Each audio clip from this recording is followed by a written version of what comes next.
Hello and welcome to Dikshansh Edutech. मैं आप लोगों का एसएसटी टीचर प्रवेश सर। तो आज हम लोग हिस्ट्री का सेकेंड लेसन्स यानी कि न्यू किंग्स एंड किंगडम्स को करेंगे। तो इस चैप्टर में हम लोग देखेंगे किस तरह से हर्षा के डेथ के बाद, हर्षा मीन्स हर्षवर्धना के डेथ के बाद नए नए राज्य यानी कि नए नए साम्राज्य हमारे भारत में स्टार्ट हुआ था। तो लेट्स स्टार्ट। पहले हम लोग यहाँ पर हर्षवर्धना के बारे में थोड़ा देख लेंगे, उसके बाद हम लोग करेंगे कि कौन सा नया नया न्यू किंगडम्स हमारे इंडिया में स्टार्ट हुआ था। तो first let's see about the Harshavardhana. Harshavardhana का जन्म हुआ था 590 में। 647 तक रूल किया। नॉर्दर्न इंडिया पूरा हर्षवर्धना के कंट्रोल में था।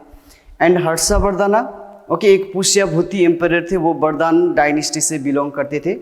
उसने स्टार्ट किया था रूल करना, यानी क्योंकि वो राजा बने थे 606 में। वहाँ से लेकर 647 तक पूरे यहाँ पर देख रहे हैं ना, ये सब ये हर्षवर्धना के कंट्रोल में था, यहाँ पर रूल किया।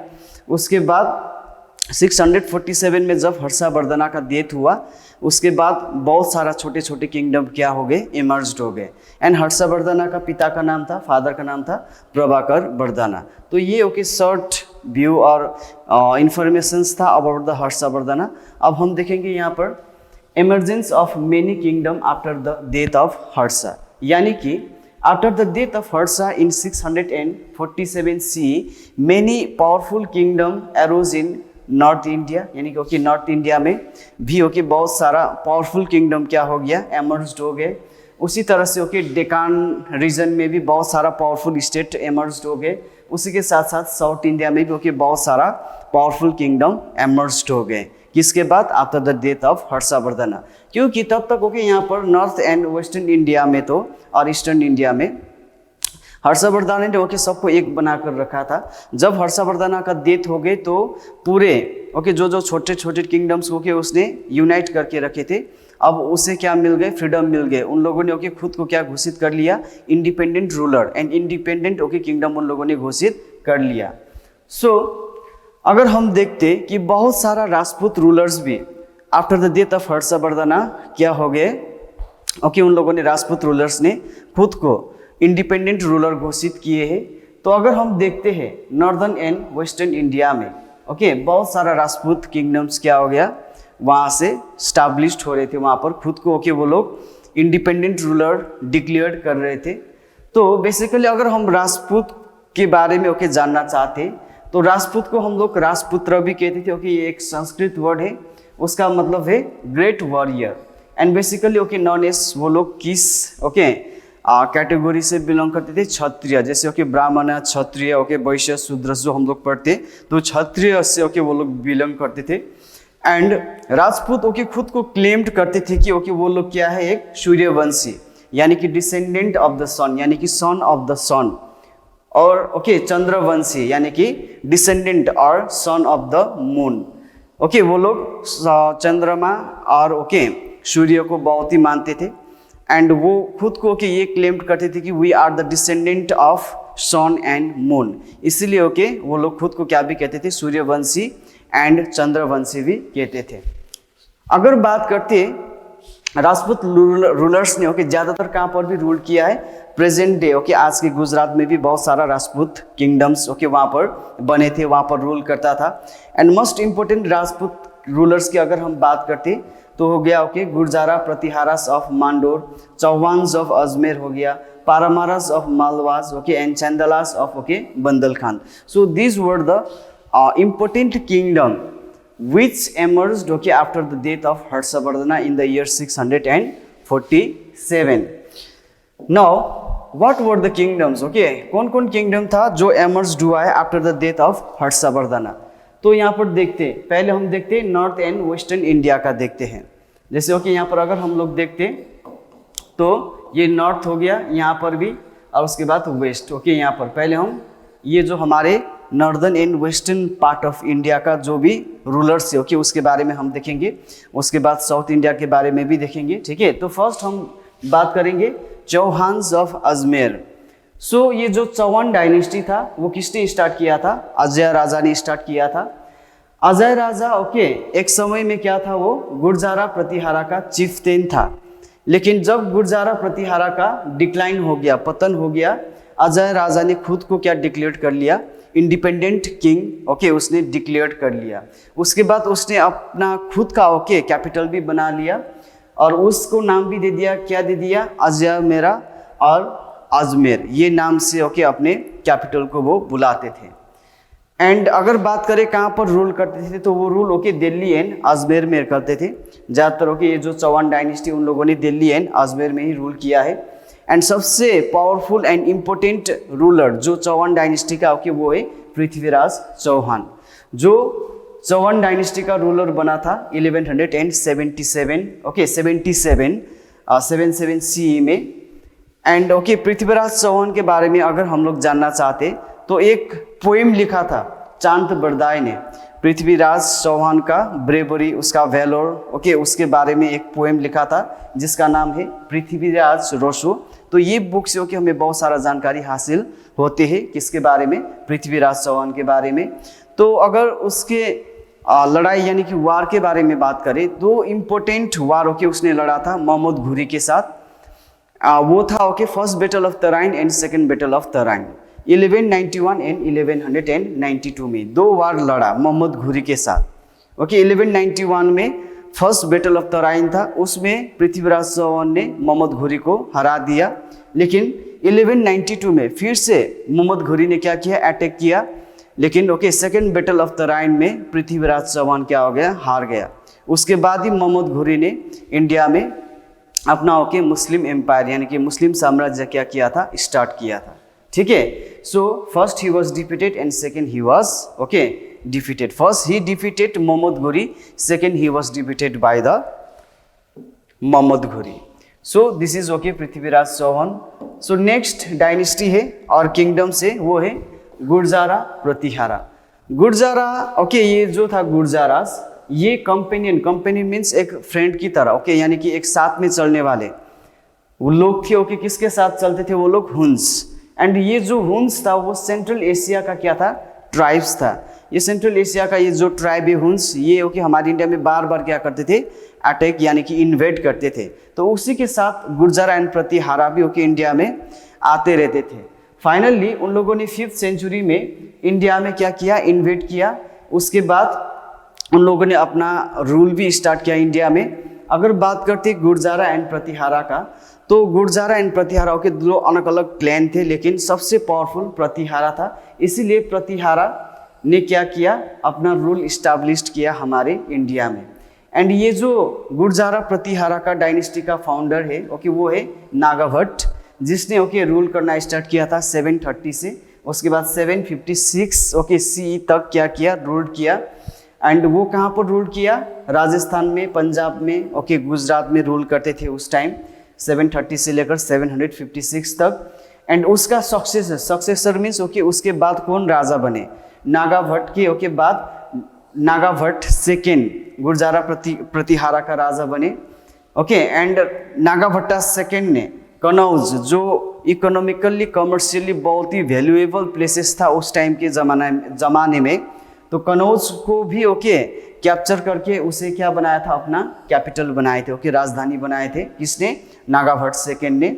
एंड उसका ओके पोता यानी कि ग्रैंडसन जो भोजा फर्स्ट है, उसने रूल किया है 1836 से लेकर 1886 तक रूल किए। एंड वो गुर्जारा प्रतिहारा का लास्ट पावरफुल किंग था।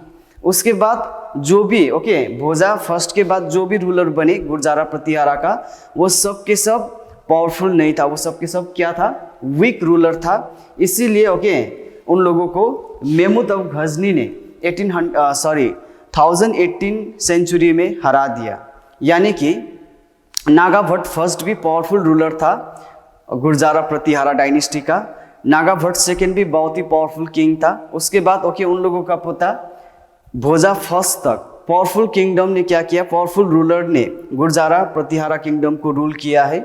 उसके बाद भोजा फर्स्ट के बाद जो भी राजा बने गुर्जारा प्रतिहारा का, वो सब क्या था, वीक था। इसीलिए महमूद ऑफ गजनी ने 1018 में ओके गुर्जारा प्रतिहारा को क्या कर दिया, डिक्लाइन कर दिया ओके उसे ख़त्म कर दिया। तो यहाँ पर ओके अगर गुर्जारा प्रतिहारा का ओके जो टेरिटोरियल एक्सटेंशन देखते हैं तो ओके ये है ओके इतने एरिया में गुर्जारा एंड प्रतिहारा क्या करते थे, रूल करते थे। Now next dynasty is Solankis. Okay so ये सोलांकीस जो डायनेस्टी था, ये डायनेस्टी किसने स्टार्ट किया था, मूल राजा ने स्टार्ट किया था। एंड सोलांकी डायनेस्टी का सबसे important and powerful ruler okay Siddharaj Jayasimha था। यानी कि ओके सिद्धिराज जयसिम्हा के टाइम में सोलांकी डायनेस्टी ओके बहुत ही क्या हो चुका था, ओके फेमस यानी कि पॉपुलर यानी कि बहुत ही पावरफुल ओके हुआ था। इसीलिए सिद्धिराज जयसिम्हा को सोलांकी डायनेस्टी का सबसे पावरफुल राजा माने जाते। उन लोगों ने भी ओके गुजरात में ही ओके रूल किया है। एंड उन लोगों के टाइम में, सोलांकीस के टाइम में आर्किटेक्चरल ओके वर्क भी बहुत ही अच्छे हुआ था। जैसे दिलवाला टेम्पल हो गया ये माउंट अबू में, सन टेम्पल हो गया ओके एट मोढेरा गुजरात में। All these were the architectural okay work which were done during the ruling period of Solankis. तो सोलांकीस किसने स्टार्ट किया था, मूल राजा ने। सबसे पावरफुल किंग कौन था सोलांकीस का, सिद्धिराज जयसिम्हा था। तो अगर ओके यहाँ पर देखते हैं हम लोग कहाँ पर रूल करते थे वो लोग, यहाँ पर ओके ये गुजरात और थोड़ा ओके राजस्थान को भी ओके टच कर रहा है। तो इस एरिया में सोलांकीस रूल करते थे उस टाइम। तो अगर हम यहाँ पर देखते चार्ट में कि किस किसने ओके रूल किया है सोलांकी डायनेस्टी में, तो फर्स्ट फाउंडर तो कौन था, मूल राजा था जिसने 1940 से लेकर 995 तक रूल किया। सेकंड में हुआ चामुंडरा ओके 1996 से लेकर 1008 तक रूल किया। बल्लभराज 1008 ओके में ही ओके रूल किया शॉर्ट पीरियड के लिए। और दुर्लभ राजा ओके 1008 से लेकर 1022 तक रूल किया। भीमा फर्स्ट ने 1022 से लेकर 1064 तक रूल किया। कर्ण ने 64 से लेकर 92 तक रूल किया। जयसिम्हा ओके सिद्धिराज जो हम लोगों ने वहाँ पर देखा सबसे ओके पावरफुल किंग ऑफ सोलांकीस, उसने 1092 से लेकर 1142 तक रूल किया। कुमारापाला ने ओके 1142 से लेकर 1171 तक किया। अजयपाला ने 1171 से लेकर 1175 तक। उसी तरह से मूल राजा सेकेंड ने ओके ये फर्स्ट क्या था, फाउंडर था सोलांकीस का। मूल राजा सेकेंड ने 1175 से लेकर 1178 तक रूल किया। भीमा सेकेंड ने 78 से लेकर 1240 तक रूल किया। लास्ट रूलर था ओके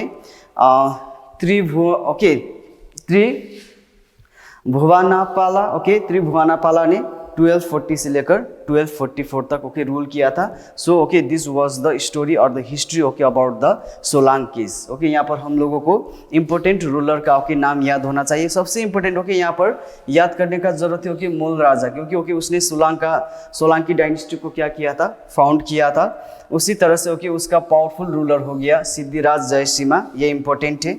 एंड कहाँ पर रूल करते थे ओके गुजरात में। सबसे इंपॉर्टेंट आर्किटेक्चर ओके अगर हम बात करते तो दिलवाला टेम्पल, ये बहुत ही इंपॉर्टेंट है। सन टेम्पल ओके जो कहाँ पर है, गुजरात में मोढेरा में। Now next kingdom is Paramaras okay यहाँ पर देखिए ओके इस एरिया में, हमारे इंडिया के इस एरिया में रूल करते थे। तो इसका पावरफुल किंग था राजा भोजा। मालवा रीजन में ओके वो लोग रूल करते थे। और उसके बाद 1305 तक रूल किया उन लोगों ने।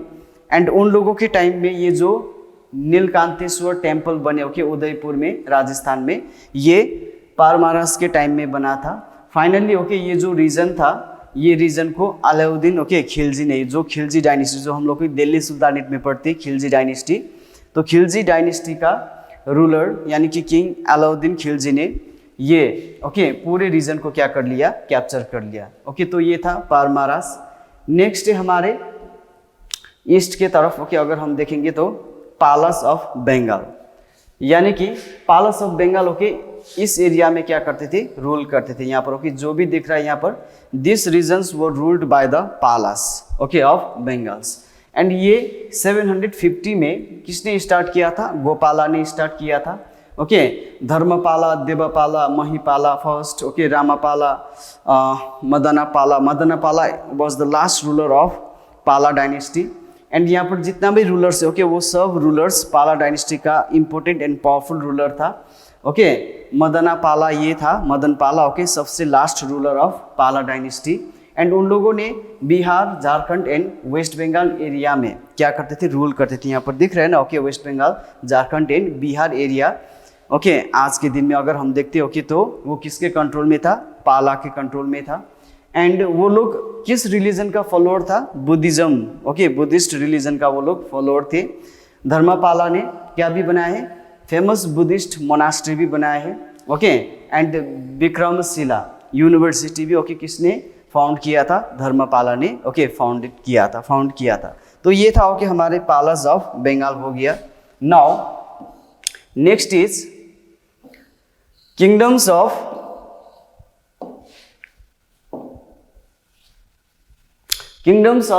Southern and central India. हम लोगों ने वेस्ट का भी देखा, वेस्टर्न ओके इंडिया में कौन कौन सा ओके रूलर्स ने किंगडम स्टार्ट किए थे। नॉर्दर्न इंडिया को भी देखा, ईस्टर्न इंडिया को भी देखा। ईस्टर्न इंडिया में ओके हम लोगों ने पालास ऑफ बंगाल देखा है कि नहीं। तो अब यहाँ पर हम लोग देखेंगे kingdoms of southern and central India. तो अगर ओके यहाँ का बात करें तो यहाँ पर ओके पहले हम किसका बात करेंगे, राष्ट्रकूटा ओके एम्पायर के बात करेंगे, यानी कि ओके राष्ट्रकूटा जो डायनेस्टी था ओके राष्ट्रकूटा एम्पायर का ओके हम लोग यहाँ पर बात करेंगे, जो साउदर्न एंड सेंट्रल इंडिया में क्या हुआ था, ये फ्लोराइज्ड हुआ था और डेवलप्ड हुआ था। सो अगर हम लोग बात करते हैं यहाँ पर किसने ओके स्टार्ट किया था, वो किया था Danti Durga. Danti Durga was the founder of Rashtrakuta dynasty. Okay कब फाउंड किया था, 753 से लेकर 756 तक रूल किया दांती दुर्गा ने। उसके बाद कृष्णा फर्स्ट ने रूल किया 756 से लेकर 774 तक। ओके यहाँ पर चार्ट देख रहे हैं आप लोगों के, इसे आप लोग अच्छे से देख सकते हैं। यहाँ पर कृष्णा राय सेकेंड ओके उसने रूल किया, इंद्र थर्ड, अमोघा वर्षा, गोविंद फोर्थ, अमोघा वर्षा थर्ड, कृष्णा थर्ड, ओके खोतिगा, कारका सेकेंड, लास्ट रूलर था इंद्र फोर्थ। ओके और उसके बाद अगर उन लोगों का अचीवमेंट देखते हैं कि उन लोगों ने क्या क्या अचीवमेंट किया है, तो अचीवमेंट ओके उन लोगों का ये, उन लोगों ने चालुक्यस ऑफ बादामी को क्या किया था, उन लोगों ने हराया था। एंड गुर्जारास ऑफ मालवा, मालवा के ओके गुर्जारास को भी उन लोगों ने क्या किया था, हराए थे। Okay and Palas of Bengal को भी क्या किया गया, ओके उन लोगों ने हराया। और उसके बाद कनौज को भी ओके उन लोगों ने एक बार क्या किया था, कैप्चर किया था। ये ओके उन लोगों का अचीवमेंट हो गया। ओके जब भी वो लोग रूल कर रहे थे उस टाइम तो ज़्यादातर ओके क्या होते थे, वार होते थे कि कौन सा किंग को कैप्चर करेंगे या तो हराएंगे। ओके यही चीज़ ओके ज़्यादातर हम हिस्ट्री में ओके यही पढ़ते हैं, क्योंकि उस टाइम ओके इसी तरह का ही ओके यानी कि सिस्टम, यानी कि ओके प्रथा okay you can say like this चलते थे। एक राजा ओके दूसरे राजा के ऊपर क्या कर रहा है, आक्रमण कर रहा है ताकि अपना पावर को बढ़ाने के लिए। तो यहाँ पर इसी तरह से ओके उन लोगों ने चालुक्यस ऑफ बादामी को हराया है, गुर्जारस ऑफ मालवा को हराया था उन लोगों ने, बंगाल के पालस को भी उन लोगों ने हराया था, और उसके साथ साथ ओके उन लोगों ने कनौज को भी क्या किया था, कैप्चर किया था। अगर उन लोगों का आर्किटेक्चरल वर्क ओके देखते हैं हम लोग, तो फेमस कैलाशनाथ टेम्पल जो एलोरा में बने हैं, जो ओके ये रॉक कट टेम्पल है ओके, एकदम पूरे रॉक को ओके काट के ओके एकदम से ओके खींच कर वहाँ पर एक टेम्पल बनाए हैं, कैलाशनाथ ओके टेम्पल एलोरा में। तो वो किसके पीरियड में हुआ है, राष्ट्रकूटा के पीरियड में हुआ है। तो उन लोगों का डिक्लाइन होने का वजह क्या था, ओके उन लोगों का डिक्लाइन होने का वजह, उन लोगों का पतन इसीलिए हुआ क्योंकि वो लोग बार बार पालावस के साथ, पांड्यस के साथ, चोलास के साथ ओके वो लोग क्या करते रहे, ओके लड़ते रहे और लड़ने के कारण वो लोग भी क्या हो गया, धीरे धीरे वीक होने लगे। फाइनली ओके चालुक्य ने उन लोगों को हराकर राष्ट्रकूटा डायनेस्टी को ही क्या कर दिया, खत्म कर दिया। ठीक है, वो लोग वीक हो गए बार बार ओके पालावास ओके पांड्यास चोलास के साथ ओके लड़ने के कारण से राष्ट्रकूटा डायनेस्टी क्या हो चुका था, वीक हो चुका था। ज़्यादा आर्मी भी नहीं थे ओके, ज़्यादा वेपन्स भी ओके उन लोग के पास नहीं था, इसीलिए फाइनली चालुक्य ने ओके उसे हराकर क्या कर दिया, राष्ट्रकूटा ओके एम्पायर को ही खत्म कर दिया। तो ये था ओके राष्ट्रकूटा जिसने स्टार्ट किया था दांती दुर्गा ने। नाउ हम देखते इम्पोर्टेंट हिस्ट्री में ओके इम्पोर्टेंट इवेंट माने जाते, वो है ट्रिपाटाइट ओके स्ट्रगल। ट्रिपाटाइट मीन्स ओके 3 राज्यों के बीच ओके लड़ाई हुआ था, क्या करने के लिए, कनौज को हासिल करने के लिए। क्योंकि ओके कनौज को वो लोग क्यों हासिल करना चाहते थे, ओके यहाँ पर हम देखेंगे। देखो the main reason for the tripartite struggle between Palas, okay, Pala, Gurjara, Pratiharas and Rashtrakutas, यानी कि ये जो पालास, गुर्जारा, प्रतिहारास एंड राष्ट्रकूटा, ओके, तीनों के बीच जो वार हुआ था, ओके, उसी को हम क्या कहते, ट्रिपाटाइट, ओके, स्ट्रगल कहते। एंड वो किसके लिए लड़ रहे थे, कनौज को हासिल करने के लिए, ओके, क्योंकि कनौज ऐसे जगह में था वो, ओके, गंजेस प्लेन में स्थित था वो, एंड वो कमर्शियली, ओके, इकोनॉमिकली बहुत ही इंपॉर्टेंट था कनौज, एंड बहुत ही प्रोटेक्टेड एरिया भी था, इसीलिए ओके कनौज को ये सभी, ओके, गुर्जारा, प्रतिहारा, राष्ट्रकूटा, पालास क्या करना चाहते थे, अपने कंट्रोल में, यानी कि ओके उसे कैप्चर करना चाहते थे। इसी के कारण से ओके वो लोग लड़े, एंड उसी वार को हम लोग ट्रिपाटाइट स्ट्रगल कहते हैं। तो रीजन क्या था, Y, okay, they were fighting, okay, for the Kannauj, क्योंकि Kannauj was rich in resources, okay, Kannauj resources के लिए बहुत ही रिच था, एंड वो कमर्शियली क्या भी था, बहुत ही इंपॉर्टेंट था, as I told you that, okay. Kannauj पर कंट्रोल करने का मतलब है कि पूरा central, okay, Gangetic valley, okay, किसके कंट्रोल में आएंगे, ओके, उस किंगडम के कंट्रोल में आएंगे। अब जो पूरा central Gangetic, okay, valley, you know that, वहाँ पर जो सोइल, ओके, वो बहुत ही फर्टाइल है, रिवर्स का भी क्या नहीं रहेगा, पानी का भी कोई मतलब प्रॉब्लम नहीं रहेगा, इसीलिए कनौज को, ओके, वो क्या करना चाहते थे, हासिल करना चाहते थे। और इफेक्ट, ओके, यानी कि प्रभाव क्या पड़ा, ट्रिपाटाइट स्ट्रगल के कारण से, ओके, ये जितना भी डायनेस्टीज था वो क्या हो गया, वीक हो गया, वीक तो हो ही गया, ओके, पाला भी वीक हो गया, बहुत सारे आर्मी खत्म हो चुका था, राष्ट्रकूटा भी वीक हो गया, गुर्जारा, प्रतिहारा भी, ओके, वीक हो चुका था, इसीलिए वहाँ पर पॉलिटिकल, ओके, डिस्टैब्लिशमेंट, यानी कि नॉर्दर्न इंडिया में देखने को मिला, यानी कि ओके पॉलिटिकली भी, ओके, वो लोग वीक हो चुके थे, इकोनॉमिकली भी वीक हो चुके थे, ओके, एंड अगर पावर की बात करेंगे तो ओके उसके हिसाब से भी वो लोग वीक हो चुके थे, क्योंकि हर बार, ओके, अपने, ओके, देश के अंदर ही अपने रूलर्स के साथ लड़ते रहेंगे, तो बाहर से अगर एनिमी आएंगे तो ओके हमारे देश को कैसे वो लोग प्रोटेक्ट कर पाएंगे।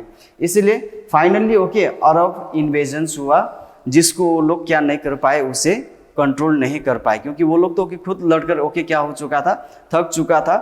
एंड जब अरब ने इन्वेट किया इंडिया को, ओके, तो उस टाइम वो लोग उसे क्या नहीं कर पाए, नहीं रोक पाए। ठीक है, ये इफेक्ट है यहाँ पर, इस तरह से गुर्जारा, प्रतिहारा, ओके, पालस यहाँ पर है, ओके, राष्ट्रकूटस यहाँ पर है, एंड ओके वो लोग ये एरिया को, ओके, क्या करना चाहते थे, एकदम से, ओके, वो लोग कंट्रोल करना चाहते थे, ओके, उसी को हम लोग क्या कहते हैं, ट्रिपाटाइट स्ट्रगल कहते हैं। Now next is Cholas. ये जो चोला डायनेस्टी, ओके, यहाँ पर देख रहे हो कि इस यहाँ पर ये चोला डायनेस्टी, ओके, यहाँ पर रूल करते थे। तो चोला डायनेस्टी विजय लाला ने 848 में स्टार्ट किया था, स्टैब्लिश्ड किया था। एंड आज के दिन अगर हम देखते तो ये जो चोला डायनेस्टी, ओके, वो हमारे Tamil Nadu and parts of Karnataka को क्या करते, टच करते, ओके, यानी कि Tamil Nadu and parts of Karnataka में, ओके, वो लोग रूल करते थे। एंड उन लोगों का कैपिटल कौन सा, ओके, जगह हुआ करते थे, तांजोर। एंड ओके, सबसे इंपॉर्टेंट दो इंपॉर्टेंट रूलर है चोलास का, Raja, okay, Chola first and Rajendra चोला।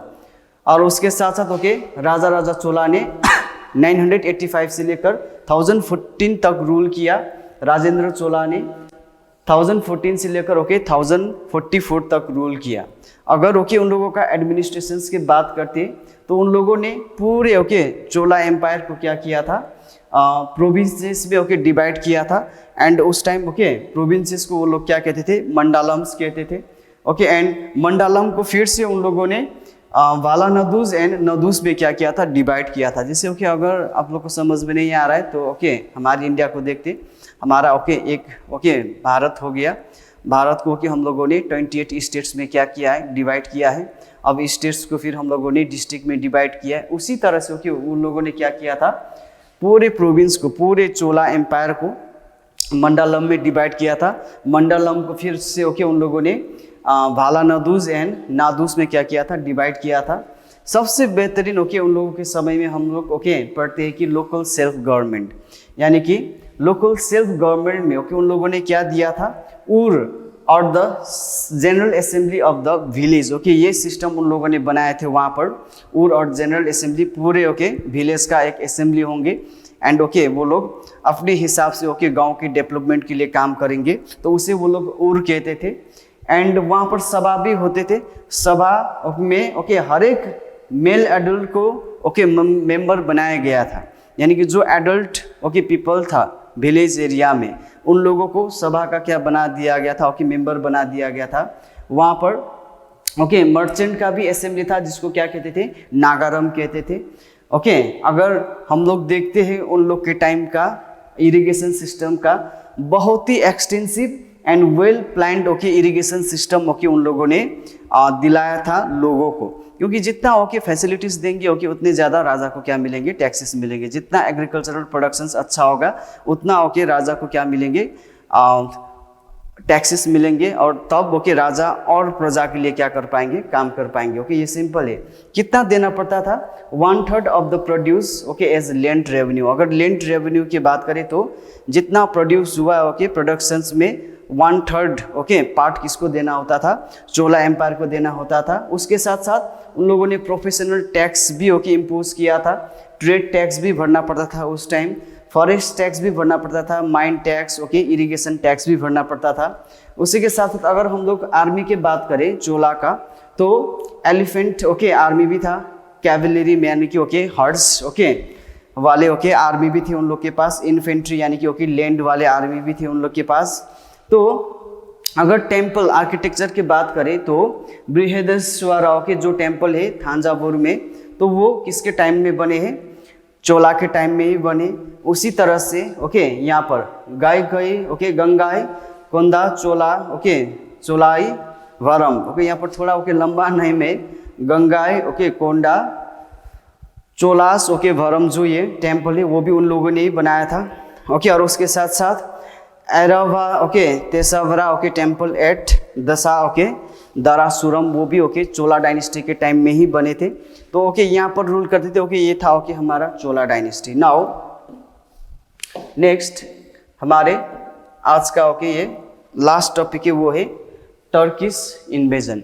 तो अभी तक हम लोगों ने जो भी देखा है ओके वो इंडिपेंडेंट किंगडम था ओके जो एमर्ज्ड हुआ है after the death of Harshvardhan in the year 647 okay.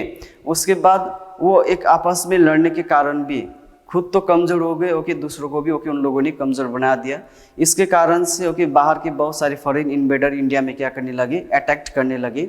सबसे इम्पोर्टेंट ओके हर्षवर्धन के टाइम में ओके बाहर के लोगों ने ओके क्या नहीं किया, हिम्मत नहीं किया, क्योंकि नॉर्दर्न इंडिया को okay western India eastern India को एकदम से ओके उसने क्या करके रखे थे, यूनाइट करके रखे थे। एंड यूनिटी में ही क्या होते, पावर होते हैं। जब ओके एक यूनाइट होकर ओके रहते हैं ओके तो रखा था हर्षवर्धन ने। इसके कारण से ओके फॉरेन इन्वेडर्स ने क्या नहीं किया, हिम्मत नहीं किया। लेकिन जैसे हर्षवर्धन का डेथ हो गया, छोटे छोटे ओके राज्य खुद को क्या करने लगे, इंडिपेंडेंट किंगडम ओके घोषित करने लगे, इंडिपेंडेंट रूलर घोषित करने लगे। अब ओके हर्षवर्धन का एम्पायर क्या हो गया ओके छोटे छोटे टुकड़े में बट गए, यानी कि अब फॉरेन इन्वेडर को इजी हो गया इंडिया में आकर क्या करने के लिए, आक्रमण करने के लिए भी और रूल करने के लिए भी ओके। वहीं से ओके हमारे ये ओके जो मिडिवल पीरियड है ओके मिडिवल हिस्ट्री भी क्या हो जाते, स्टार्ट हो जाते। तो टर्किश इन्वेजन ओके अगर हम बात करते तो ये हमारा ओके इंडिया हो गया। तो इंडिया में यहाँ पर सॉरी यहाँ पर ओके यहाँ पर है इंडिया। तो यहाँ से बहुत सारे ओके फॉरेन इन्वेडर आए इंडिया में और ओके उन लोगों ने बहुत सारे लोग रूल करने के लिए भी आए थे, बहुत सारे लोग ओके लूटने के लिए भी आए थे, क्योंकि उस time India was okay wealthy okay, यानी कि इंडिया में बहुत सारे वेल्थ थे ओके। राजा क्या करते थे, गोल्ड का ओके टेम्पल बनाते थे ओके। इस तरह का precious stones valuable matter okay हमारे इंडिया में बहुत सारा था। तो वही देखकर वो लोग क्या हो जाते थे ओके एकदम से प्रभावित हो जाते थे और टेम्पटेड भी हो जाते थे ओके। वो लोग लालच में आते थे, इसीलिए ओके वो लोग इंडिया के ऊपर क्या करते थे, इन्वेड करते थे।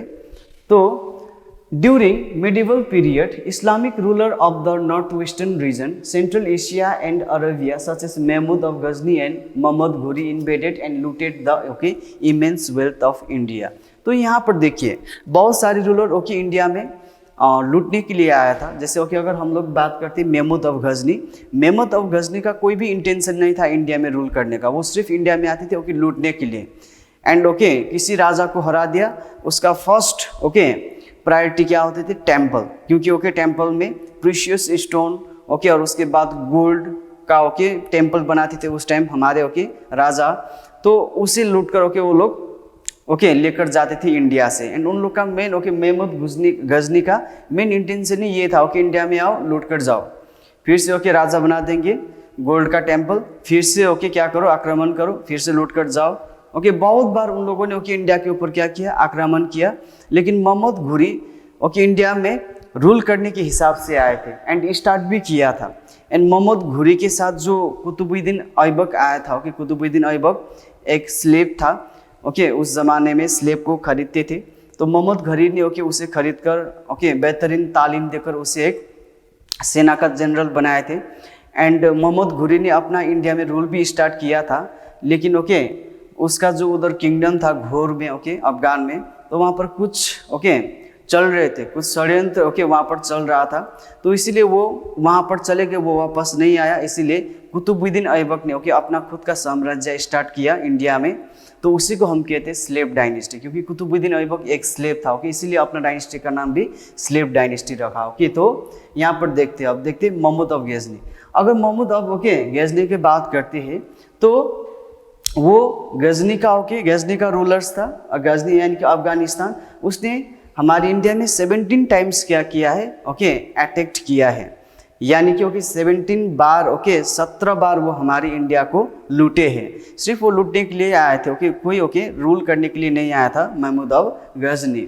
उसने ओके ज़्यादातर पंजाब को टारगेट करते थे उस टाइम, पेशवार ओके मुल्तान मथुरा, यहाँ पर ओके बहुत बार उसने क्या किया है अटैक किया है। और उसी के साथ साथ कनौज, क्योंकि we know that okay Kannauj के बारे में हम लोगों ने पढ़ा है, राष्ट्रकूटा गुर्जारा प्रतिहारा ओके क्यों लड़ाई कर रहे थे कनौज के लिए, वहाँ पर तो ऑब्वियसली वो अटैक करेंगे। Somnath temple okay, Kannauj and Somnath temple के ही बात करेंगे। 1000 ओके CE एंड 1000 ओके 26 के बीच में बहुत बार उसने क्या किया है आक्रमण किया है, एंड ओके बहुत बार उसने क्या किया है लूट किया है, क्योंकि ओके वो सिर्फ ओके लूटने के लिए ओके आक्रमण किए थे हमारे इंडिया में, कोई रूल करने के लिए नहीं किया था। लेकिन बात अलग है ओके, अगर हम बात करते किसका, महमूद घुरी का। महमूद घुरी अफगानिस्तान के घोर डायनेस्टी का क्या था, रूलर था okay. And I also told you that Prithviraj Chauhan के साथ जो 2 वार लड़े थे ओके, उसने फर्स्ट बैटल ऑफ तराइन में वो हार गए थे, है कि नहीं। सेकेंड बैटल ऑफ तराइन में उसने पृथ्वी चौहान को क्या कर दिया था, हरा दिया था ओके। एंड उसके बाद उसने इंडिया में अपना साम्राज्य क्या भी किया, स्टार्ट किया। Finally okay I told you that कि उसे जाना पड़ा, एंड अपना जनरल था कुतुबुद्दीन ऐबक, कुतुबुद्दीन ऐबक को सौंप कर ओके वो घोड़ चले गए, फिर वापस नहीं आया वो। उसके बाद कुतुबुद्दीन ऐबक ने अपना साम्राज्य स्टार्ट किया, जिसको ओके हम बोलते स्लेव डायनेस्टी बोलते ओके। तो इस तरह से टर्किश इन्वेजन हुआ after the death of Harsha. I told you the reasons why many foreign invaders okay invaded India after the death of Harsha, क्योंकि हर्षवर्धन ने नॉर्थ वेस्ट ओके ईस्ट को एकदम से ओके एक करके रखे थे, यूनाइट करके रखे थे। उस टाइम ओके इंडिया पावरफुल था। जब हर्षवर्धन का डेथ हो गए, अलग अलग हो गए, छोटे छोटे राज्य खुद को क्या करने लगे, इंडिपेंडेंट ओके किंगडम घोषित करने लगे, यहाँ से कमजोर पड़ गए, इसीलिए ओके बहुत सारे फॉरेन इन्वेडर्स ने हमारे इंडिया में रूल किया। तो ये था ओके हमारे न्यू किंग्स एंड किंगडम। तो इसी के साथ साथ ओके आप लोगों का ये जो लेसन है वो भी कंप्लीट हो गया है। आशा करता हूँ आप सब लोगों को समझ में आया है ओके। इसी तरह से हम लोग दीक्षांत एडुटेक के थ्रू ओके SST को सिंपल वे में पढ़ते जाएंगे। आप मेरे साथी ओके पढ़ते रहेंगे, अच्छे से पढ़िए। फिर से मिलेंगे नेक्स्ट क्लास में।